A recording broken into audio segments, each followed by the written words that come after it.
may yahdihillahu fala mudhillalah wa may yudlilhu fala hadiyalah wa asyhadu an la ilaha illallah wahdahu la syarikalah wa asyhadu anna Muhammadan abduhu wa rasuluhu amma ba'du.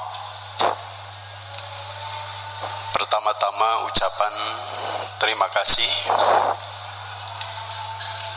karena saya telah dipersilakan untuk duduk di hadapan Bapak Ibu sekalian untuk menepati janji beberapa hari lalu untuk hadir pada saat ini di majelis yang mulia menurut Allah Subhanahu wa taala ini. Alhamdulillah bisa bersilaturahim dengan Bapak Ibu dan rekan-rekan di kota Tasik ini. Mohon maaf barusan telat berapa menit. Oh, cekap. Sebenarnya kita sudah sampai tadi sejak 2:30, tapi karena kesantaian itulah jadi telat. Suatu iman yang dimuliakan Allah Subhanahu wa taala, pakai bahasa Indonesia mengerti? Ngartos ya? Pengartos. Kita sudah tidak asing dengan yang namanya al-hubb. Salah satu goriza yang diberikan Allah Subhanahu wa taala kepada kita adalah adanya rasa cinta. Tentu adanya rasa cinta juga ada rasa benci. Bukan hanya kita sebagai manusia, binatang pun diberi rasa cinta ini, rasa suka ini. Tidak serta-merta kita menyukai, mencintai sesuatu kecuali ada alasan, ada pendorong. Terkadang kita mencintai sesuatu adalah karena rasanya yang enak, karena lezat, karena enak rasanya. Ada kelezatan yang kita dapatkan pada sesuatu itu, lilazzah. Yang kedua, timbul rasa cinta itu karena ada keistimewaan. Pada apa yang kita cintai itu ada keistimewaan, ada kelebihan. Yang ketiga, timbul rasa cinta itu karena terasa manfaatnya. Demikian Ar-Raghib mengungkap dalam mufradat yang beliau tulis bahwa mahabbah itu, rasa cinta, rasa suka itu terkadang muncul lilazzah, karena kelezatan. Tentu kelezatan ini beda-beda. Jangankan yang hadir di sini semua, sekeluarga, serumah saja, adik kakak beda-beda. Kata adiknya ini lezat, kata kakaknya belum tentu. Kalau jengkol itu enak atau tidak? Jengkol tuh. Kalau ada yang masak jengkol itu wangi atau bau? Masih kontroversi ini tentang jengkol juga. Jangankan yang lain, saya dengan istri sering beda pendapat tentang jengkol ini. Kata saya wangi, tetangga masak jengkol sengit. Kata istri bau, kata saya sengit, bau. Tuh. Kontroversi ya. Karena beda-beda. Lazah kata satu orang, kata orang lain belum tentu. Yang jelas rasa lezat ini menimbulkan kesukaan, kecintaan. Demikian juga keistimewaan, kelebihan. Ada orang yang suaranya merdu, enak didengar, apalagi kalau melantunkan ayat-ayat Al-Quran. Makmum itu betah, walaupun baca 1 juz imam ini betah. Tapi kalau saya yang baca mungkin satu surat saja ingin segera ruku. Kenapa? Karena lil fadli, ada keistimewaan, ada kelebihan, itu menimbulkan rasa cinta, rasa suka. Demikian juga manfaat barang, umpamanya obat atau yang lain, kita suka barang ini karena memang terasa manfaatnya. Ikhwatiman yang dimuliakan Allah Subhanahu wa taala, di dalam Al-Qur'an dan hadis kita dilarang dan diwanti-wanti jangan salah menempatkan rasa cinta ini. Harus sesuai konun syar'i, aturan agama. Ada pepatah mengatakan laisa sya'nu an tuhibba, innama sya'nu an tuhabba. Kita mencintai sesuatu, mencintai seseorang atau mencintai Allah, mencintai Rasul itu bagus, itu penting. Tetapi ada yang lebih penting, lebih baik dari itu, yaitu kita yang dicintai. Kalau kita ditanya apakah kita cinta kepada Allah, pasti jawabnya cinta. Jawaban lidah seperti itu. Apakah kita cinta kepada Rasul? Pasti jawabnya cinta. Bahkan lantang menjawabnya. Cinta kepada Allah? Cinta. Cinta kepada Rasul? Cinta. Allah dan Rasul cinta tidak kepada kita. Kira-kira orang yang amalnya seperti kita ini dicintai Allah? Tidak. Dicintai Rasul? Tidak. Biasanya tidak lantang jawabnya kalau pertanyaan yang kedua ini. Padahal laisa sya'nu an tuhibba, innama sya'nu an tuhabba. Yang penting itu bukan engkau yang mencintai, tapi engkau dicintai. Makanya ketika Rasulullah SAW mengumumkan satu hari sebelum perang Khaybar bahwa besok bendera perang akan aku serahkan kepada orang yang cinta kepada Allah dan Rasulnya, juga dicintai oleh Allah dan Rasulnya. Bagaimana para sahabat mendengar pengumuman tersebut? Sangat menginginkan dipercaya di perang Khaybar ini untuk memegang bendera. Kenapa? Tergiur, tertarik. Kira-kira kenapa tergiur, kenapa tertarik? Memegang bendera perang berarti posisinya di mana? Di depan, di belakang. Kalau perang posisi di depan berarti paling cepat. Nah, itu jantan pikabitaeunana naon. Kira-kira kalau pengumuman itu disampaikan kepada kita, apakah kita akan semenarik para sahabat kepada pengumuman ini? Tapi para sahabat waktu itu sangat menginginkan. Kenapa? Karena kata Rasul, orang ini bukan hanya cinta kepada Allah dan Rasul, tapi Allah dan Rasul pun mencintai orang ini. Sampai dalam hadis riwayat Muslim, Umar bin Khattab, tingkat Umar bin Khattab saja mengatakan, ma ahbabtul imaro illa yauma idin. Aku tidak pernah menginginkan kepemimpinan, tidak pernah. Tarang ngalamun hoyong jantan pamimpin, tarang ngimpen acan jantan hoyong pemimpin, hoyong jantan pamimpin, kecuali hari itu. Jadi tingkat Umar bin Khattab saja tertarik dengan pengumuman itu. Tetapi akhirnya siapa yang dipilih Nabi?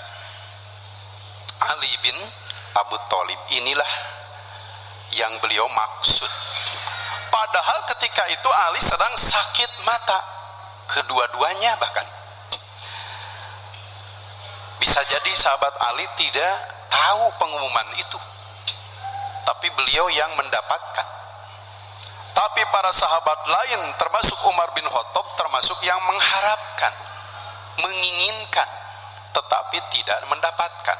Disinilah pentingnya iman kepada takdir.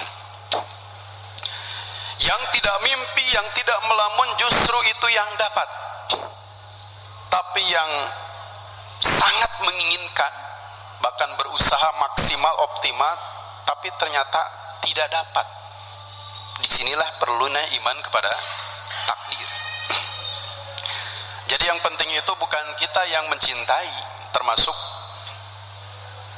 kepada apa-apa yang kita sukai, cintai hari ini. Tetapi yang lebih penting adalah kita dicintai, termasuk oleh Allah Subhanahu wa ta'ala.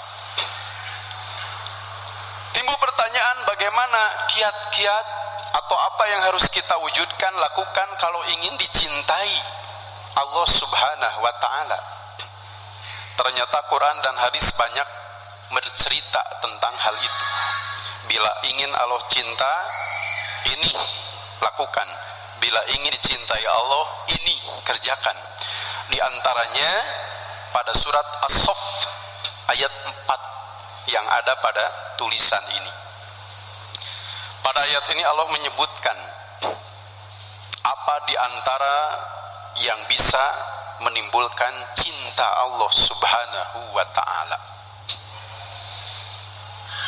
A'udzu billahi minasyaitonir rajim. Innallaha, sesungguhnya Allah, yuhibbu, menyukai, mencintai siapa?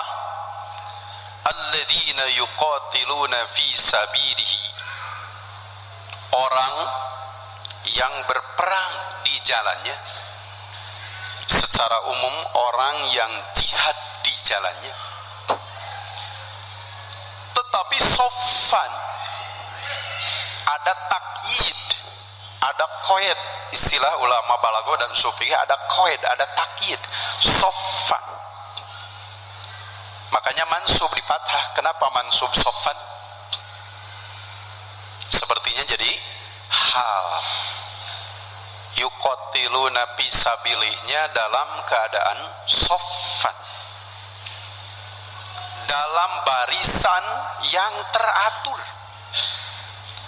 tidak berantakan, tidak acak-acakan, tapi dalam barisan yang teratur, bersaf-saf, seperti layaknya kita sholat berjamaah. Makmum itu bersaf-saf. Seperti itulah yang Allah sukai, Allah cintai. Bukan hanya aktivitas kita, pekerjaan kita, yuqatiluna fi sabili, atau secara umum jihad di jalan Allah, tetapi soffan, perlu digarisbawahi juga, dalam barisan yang teratur. Pan aya baris, aya ngabring, begitu kan? Ngabring, tahu ngabring? Apa bedanya baris dengan ngabring? Beda. Baris itu biasanya dipimpin oleh komandan barisan. Baju saja, pakaian, baju, celana, sepatu, topi, seragam. Biasanya begitu kalau baris. Bahkan naon teh bahasa Sunda nama kepat panangan. Kepat, tahu kepat? Kalau berjalan kan kepat panangan gitu. Kanan kiri. Kalau baris kan harus sama. Mana yang melangkah kanan kiri? Kalau baris harus seragam sama. Kalau ngabring harus sama tidak? Tidak harus sama kalau ngabring. Ini baris, harus seragam, harus sama, harus kompak. Satu orang saja tidak kompak, bagaimana komandan? Membiarkan tidak kalau baris? Mestinya tidak. Sebab konsekuensi dari baris itu sendiri. Dalam aturan saf berjamaah pun kan demikian. Ada aturan-aturan yang ditetapkan oleh Rasulullah SAW. Bahkan di zaman Khalifah Ali bin Abi Thalib, dalam Nailul Autor diceritakan saf itu benar-benar diatur. Kalau ada yang terlalu depan, ini saf ini satu orang taruh depan, atau dua orang, berapa orang taruh depan, tidak dibiarkan. Kata imam bagaimana? Ta'akhir ya fulan, mundurlah anda hai fulan. Kenapa disuruh mundur?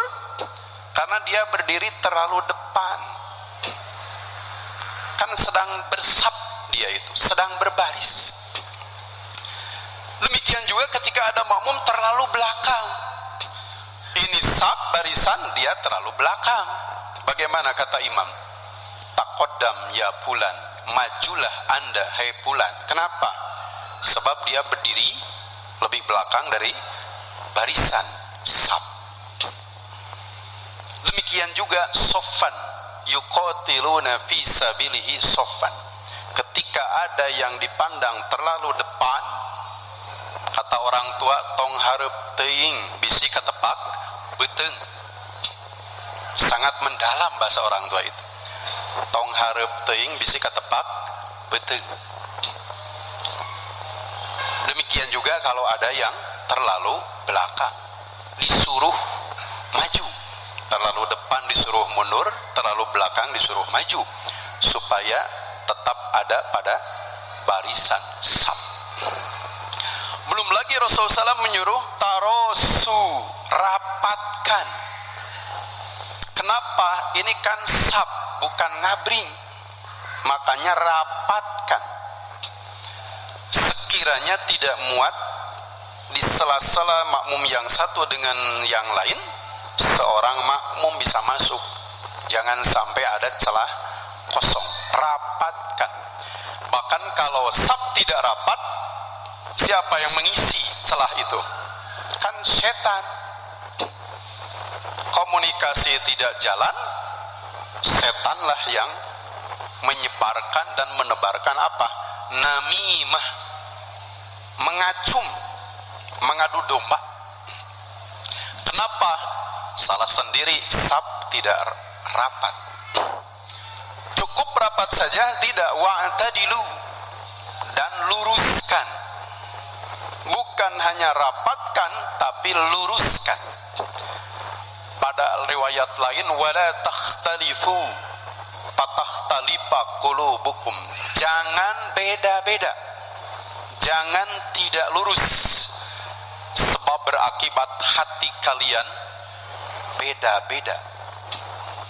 Dengan bedanya saf, beda dohir, itu menyebabkan beda batin, hati beda-beda. Demikianlah aturan-aturan yang berlaku terkait dengan saf ini. Makanya di firman Allah surat As-Saff ayat 4 disebut-sebut bahwa yang Allah sukai itu alladzina yuqatiluna fi sabili soffan. Makanya ditasbihkan oleh Allah, ka'annahum bunyanun, bukan hanya bunyanun, tapi bunyanun marsusun.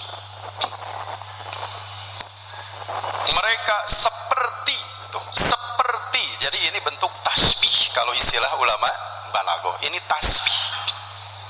Mereka seperti bunyan, suatu bangunan.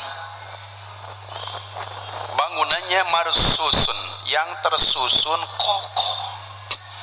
Kurang lebih seperti bangunan masjid inilah.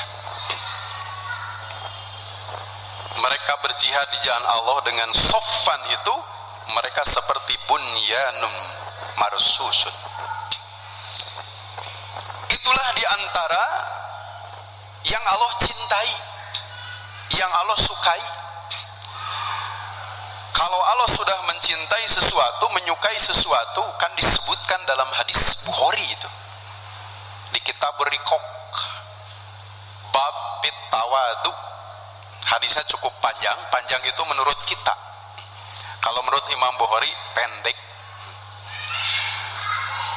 Rasulullah menyampaikan sebuah hadis qudsi bahwa kalau Allah sudah mencintai sesuatu, apa yang Allah berikan? La'in wa in sa'alani la'utiyannah, diantaranya. Bila dia meminta kepadaku, pasti aku beri. Meminta apa? Minta apa saja, lafaznya mutlak.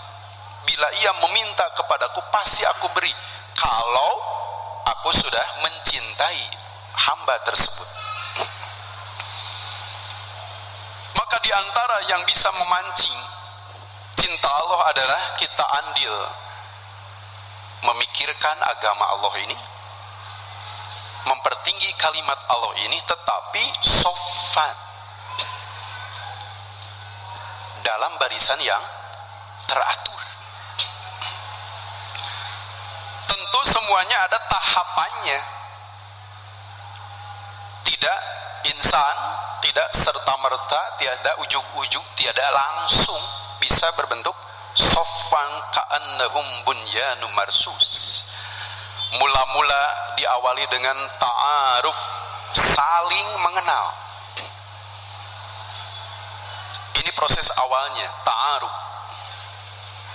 Saling mengenal fisik kita, jasadi, pemikiran kita, fikri, dan jiwa masing-masing, nafsi, saling mengenal.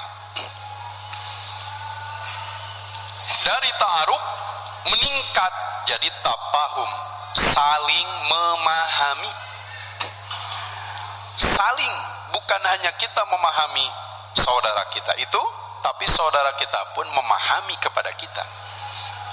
Tafahum, saling memahami.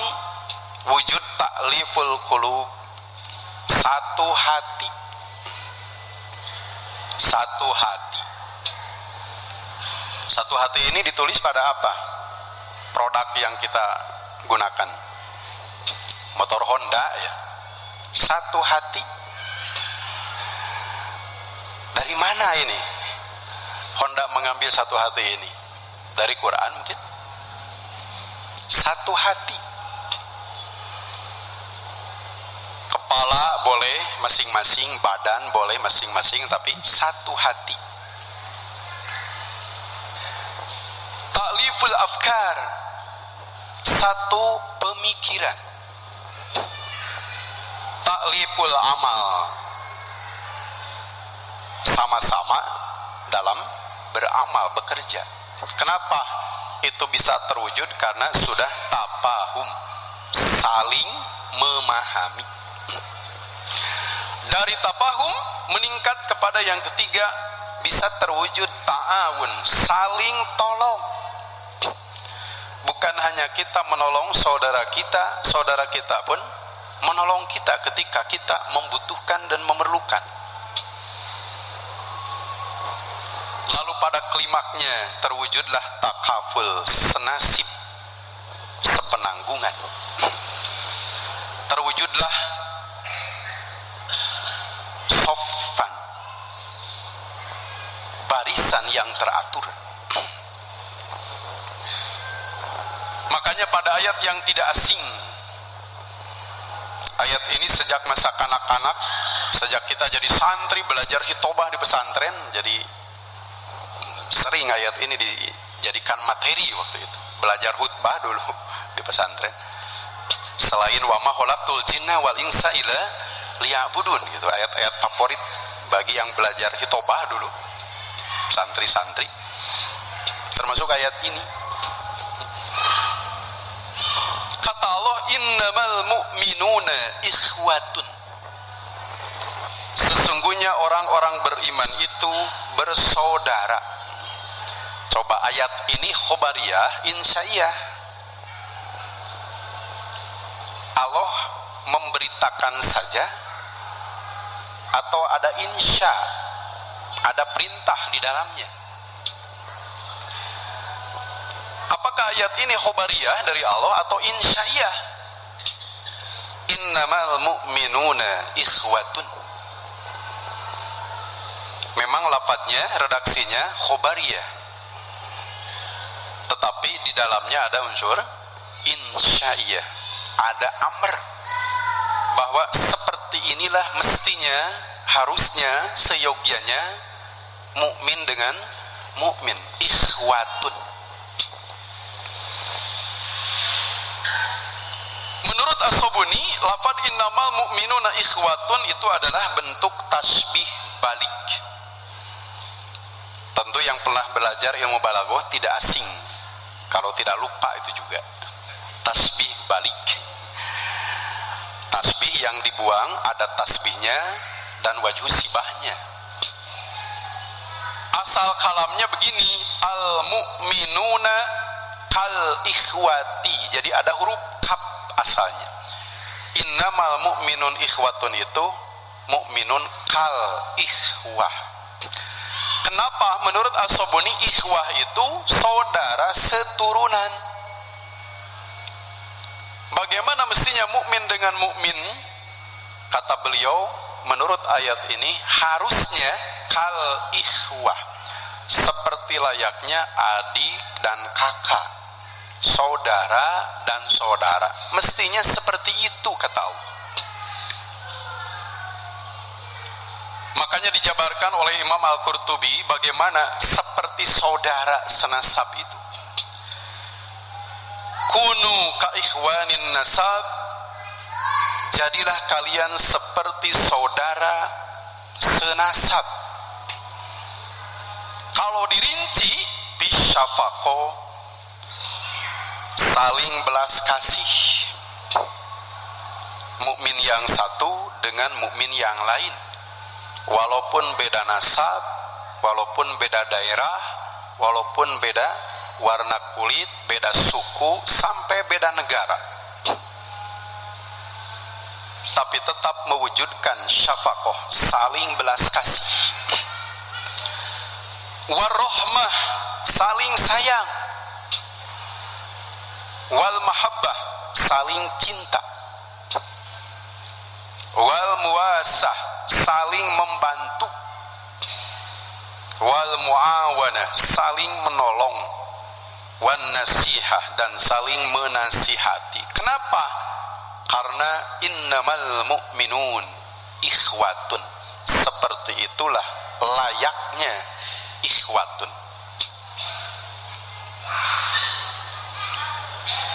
Dan itu benar-benar diwujudkan oleh siapa? Oleh para sahabat radhiyallahu anhum. Kita bisa baca di surat Al-Hasyr, Allah menyebut bagaimanakah muhajirin, bagaimanakah ansor, bagaimanakah non muhajirin juga non ansor, di surat Al-Hasyr. Sampai digambarkan dalam sebuah hadis lain riwayat Al-Bukhari, al-mu'minu lil mu'mini kal bunyan. Supaya mudah dipahami, terkadang Rasulullah SAW menggunakan analog, menggunakan perumpamaan, menggunakan misil, menggunakan tasbih. Orang mukmin terhadap mukmin lainnya kal bunyani, bagaikan satu bangunan. Masalah-masalah yang hissi sering dijadikan musyabah bih untuk masalah-masalah yang maknawi. Al-mu'min lil mu'min, tentu ini maknawi. Supaya mudah dipahami maka ditasbihkan kal bunyan. Siapa yang tidak kenal dan tidak tahu bangunan, seperti inilah mestinya mukmin dengan mukmin, seperti sebuah bangunan. Bagaimana bangunan?